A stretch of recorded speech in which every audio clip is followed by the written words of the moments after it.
Welcome to the FlipTech East Coast podcast, a podcast designed to introduce you to our teacher presenters at this year's conference. This year, FlipTech is being hosted by Collingswood High School in Collingswood, New Jersey, and is being held on June 29th and 30th. In this episode of the podcast, we introduce you to Helaine Marshall. She's a session speaker who will be talking about SOFLA, Synchronous Online Flip Learning Approach. If you are interested in hearing from Helaine or any of our teacher presenters at this year's conference, please register at fliptech.fliplearning.org. Again, that's fliptech.fliplearning.org. And now we pick it up with Helaine. Hey everybody, welcome to another episode of the FlipTech East Coast podcast. And today we have joining us Helaine Marshall, who is a professor at Long Island University. And I'm sure we'll figure out exactly what she teaches here in a minute. But she's going to be presenting at FlipTech East Coast on SOFLA, which is the Synchronous Online Flip Learning Approach. Helaine, how are you today? Hi, I'm doing really well. Nice to talk to you, Dave. Yeah, it's good to see you again. So tell us, I know you. I've met you before. We've talked a little bit. But for the audience, tell us a little bit about yourself. What you do, what your history is with some of the stuff that you're going to be presenting. My field is TESOL, which stands for Teaching English to Speakers of Other Languages. And a lot of people think of us in terms of ESL. Internationally, we're EFL, so English is a foreign language. And my work is mainly in teacher education now. So I taught myself for several years, both EFL and ESL. And now my students are going to be teachers. So I teach theory courses like linguistics, second language acquisition, English grammar, but I also teach very practical courses like methodology courses and seminars, practica, courses like that. Wow, you have a full plate of things that you teach there. That's exciting. Have you always wanted to kind of move into the teaching teachers how to teach realm? Like, was that always the plan? Yeah, I know. A friend of mine said, don't get your doctorate because you'll place yourself right out of what you really love. I have to say that every time, I visit classes a lot. I supervise my teachers a lot, and I go in and out of schools, and I get these little pangs, why can't I be up there teaching them? I miss it a little bit, but I feel like this is the way to have an impact. Yeah, absolutely. And everybody has a calling within the field, yeah. So it's great that you were able to find yours. And so, again, I know what the answer to this question is, but for our audience who may not know, have you presented at conferences before? Yes, I've been presenting for years, but what's interesting is that I've gotten, over my career, which is some years now, I have had various phases. And so when I meet people at a conference, some of them think of me as an adult ESL teacher, teaching, ESL to adults. Other people think of me as teaching college kids overseas, or, I have all these different hats that I wear. Some people think of me as a culturally responsive teaching expert because I've done a lot with refugees and immigrants here who have limited schooling. I've done research in that area. And then there are other people who know me as the techie one who does that crazy flip stuff.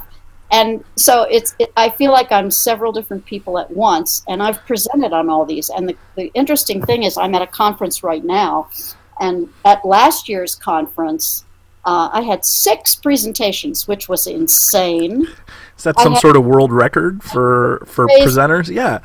3 of them were on some aspect of flipping, and 3 of them were on some aspect of the culturally responsive work that I do. Mm-hmm. And it just happened that way, and I swore I would never do it again. So this year, guess what? I only have 1 presentation. That sounds like a lesson hard learned. Yes. Well, the presentation is called 6 Models of Flipped Learning Instruction. Okay. So I'll be presenting that in a couple of days. Oh, that's cool. Is there a way for people to find that online, or is it live only at this conference? Well, actually, what's interesting is it is one of the ones that's selected to be recorded. Oh, wow, that's great. So there will be a recording of it. I'm not sure how accessible that will be to the general public. I think they wrap them all up as a package, but you might be able to get them individually. So yeah, the YouTube has just about everything on it, so maybe we'll be able to catch you there doing some of your other... Give a little short version at FlipTech East. Yeah, sure. And so I think he answered answered this question a little bit, but I'd like to know, like, what continues to motivate you to want to keep speaking at all these engagements, and not just speak once, but it's very obvious that you have a energy about what you're passionate about here and what you're presenting. So what keeps you wanting to do that? Well, I get excited by ideas, and I want to get the word out, and I want more people to know about flip learning and more people to appreciate the importance of culture in teaching. And I feel like the areas that I talk about are undervalued and not always seen in the depth that they need to be. They're seen superficially. Like, people tend to say, oh, culture, I know all about culture, yeah, sensitivity, and they're done. Or they say, flip, I know all, make those videos I know, and they're done. Right. And so what my goal is and what motivates me is to help people dig deeper.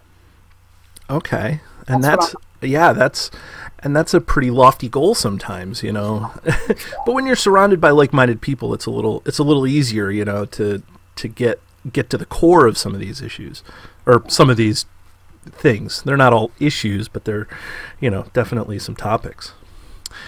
So specifically, we're at FlipTech East Coast here. So, and you're going to be presenting about synchronous online flip learning approach. And this is from all that I know, I think that this is your approach that you've developed for some specific classes. So, could you tell us, especially the audience here, what is your presentation going to be about?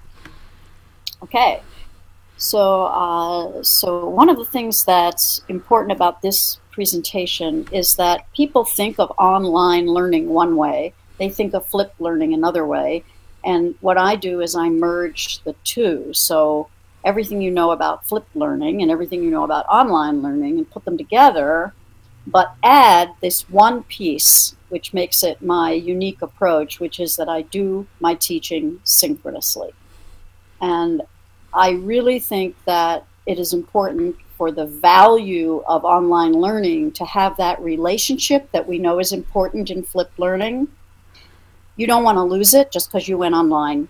And the advantage of the synchronous model is that while you still flip the content delivery, when you meet the students face to face, you don't deliver, you interact. Right. And I will be showing at my presentation actual clips of me interacting with students, of them going into little breakout rooms, and all the aspects of this model I'll be showing at the presentation. And so is this primarily for higher ed? Like who is going to, because I guess there's some online high school classes and some other online formats that this could apply to, but who's going to get the most out of coming to see your SOFLA? Do you abbreviate it SOFLA? Do you talk about SOFLA like that? Yeah, I really think that it's not based on age so much as just based on whether you teach online. Mm-hmm. So if you're not teaching online, it really would not be necessarily a relevant session for you. I think it's for people who are already teaching online, are looking at flipping that instruction, and want to try something with headsets and webcams to make it more vibrant.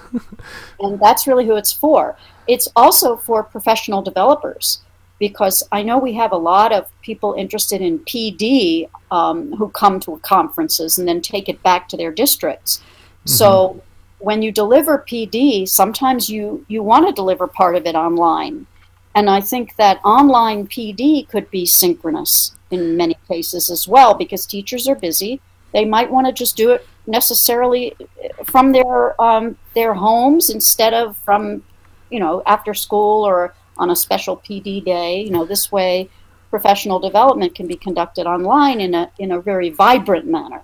That's a great point, because administrators are really nowadays are trying to really take PD to the next level for K-12 education, and to do something like this, whether it's, higher ed class, higher ed lecture hall, online learning, or whether it's, PD for administrators that want to deliver their stuff online. I think that that's brilliant. And I actually, up until this moment, would have never imagined this applying to administrators until you said it, and then it made perfect sense. Mm-hmm. So I guess the question is, you go to conferences all the time, and so this question isn't necessarily specific to FlipTech East Coast, but it can be. And so, a lot of people go to conferences and love presenting, but the other part of it is attending and being an attendee and seeing other people speak and stuff. What do you hope to gain yourself? And again, we probably hit some of these points earlier. What do you hope to gain yourself by coming to FlipTech East Coast? Well, I love meeting new people. So, I mean, seriously, one of the things I like about conferences is seeing my old friends and meeting new ones. Right. And to me, it's about the people. When I go to a conference, it's not so much, I know I'm going to learn something new. I always do. Right. But it's very much about the interaction among the people there and the synergy. And we give each other new ideas. We start new projects. We introduce each other to people. I know this one. You know that one. We put people together. I mean, that's what I get out of conferences primarily. Right, and it's funny you say that, because by far and away, I've asked everybody that I've interviewed this question exactly, and I would say everybody that I have interviewed say that the reason to go to a conference, whether presenting or attending, is because of the people. You can get so much out of Twitter, you can get so much out of your own PD and things like that, reading a book, but going and actually interacting with people that have the same same viewpoints and same ideas as you, but different enough where you can collaborate. Like that's the power of going to one of these conferences. Yes. Yeah. Absolutely. So I'm going to ask your permission for something. Am I allowed to ask you a question that I didn't send you already? Of course. Okay. And so am I allowed to say something at the end that you didn't ask me? Oh, absolutely. No, we're going to cut Helaine, we're going to cut it short. We're just going to say, nope, we're done. So the question, and I've been asking a surprise question for the audience out here who's tuning into the interview.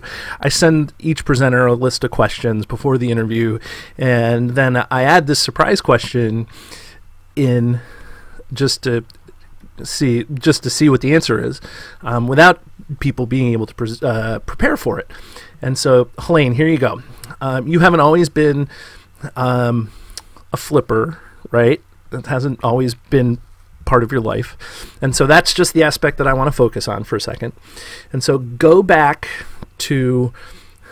in time to your pre-flipped learning days. Mm-hmm. Okay? So other than start flipping, what advice would you give yourself as a more traditional teacher? I would say learn how to let go. Okay. What do you mean by that? Well, I think that teachers are, of all levels, all grades, all subjects, tend to have been teaching the way they were taught. And the people who taught us, depending on, of course, your generation and your background and where you're from, but you can bet that 90% of teaching was teacher-controlled, teacher-centered. And no matter how much you say student-centered, learner-centered, I find that people tend to go back and teach the way they were taught. And so what you need to do is just let go of that and allow the inner you, the inner teaching you, to become free, not to feel that you have to be the center, not that you have to be in control, and let it be about the learning and not about you. And that's the advice. And the other piece, the advice that I now give all my teachers, is that your job is not to deliver instruction. Your job is not to meet standards or follow a curriculum. Your job is to create fertile spaces for learning. That's what you're there to do. And if you know anything about Bloom's taxonomy, it's the top of Bloom to create. And yet we never think of ourselves as creators. That's what we are. We want to create. And what do we want to create? Spaces. And that can include the physical space of a classroom. It can be a virtual classroom like mine online. Mm-hmm. It can be cyberspace, anywhere in cyberspace and in online asynchronous environments. It can be psychological space for your students to feel that they can share and create themselves, and cognitive spaces for them to learn. Right, it can be anything. And then what makes them fertile is that you allow students to be creative as well, and allow yourself to form relationships and be yourself growing and being enriched by your students, just as they grow and get enriched by you. So that would be my advice. It's a little long, but that's and the reason why I asked the question, is because I think that if you're willing to give yourself advice about, I had to learn to let go, and that's something that I needed to do, and I fell back to those things. Like, if that's advice you're willing to give yourself, I think that's valuable advice for any teacher. And so I think that that's, the power of a question like that. And the idea of creating fertile spaces, those three words are just powerful, alone, creating, and then, fertile and space, like all of that. And then you put them together, I think is just a phenomenal combination that you've. And I would add that I believe that flipped learning enables us to create fertile spaces more beautifully than any other type of learning that I know. I as a fellow flipper, I really agree with that, because, you're able to, as able to push all the lower order Bloom's taxonomy, lower order stuff out of the classroom, so you can concentrate on the higher order stuff. And part of that higher order stuff is, as you said, creating, and I think that's what you're able to do is really, help fertilize. Okay. And so, thanks, Helaine, for joining us. We really appreciated the conversation with you. And so join Helaine and the rest of the teacher presenters and our keynotes at FlipTech East Coast on June 29th and 30th in Collingswood, New Jersey. That conference is brought to you by the Flip Learning Network and is hosted by Collingswood High School. Go to fliptech.fliplearning.org to register. Thank you very much. That's it for this episode of the FlipTech East Coast podcast. We hope that you join us at the conference. Again, for more information or to register, please visit fliptech.fliplearning.org. Again, that website is fliptech.fliplearning.org, and we can't wait to see you there. That's it for this episode of the FlipTech East Coast podcast. We hope that you join us at the conference. Again, for more information or to register, please visit fliptech.fliplearning.org. Again, that website is fliptech.fliplearning.org, and we can't wait to see you there.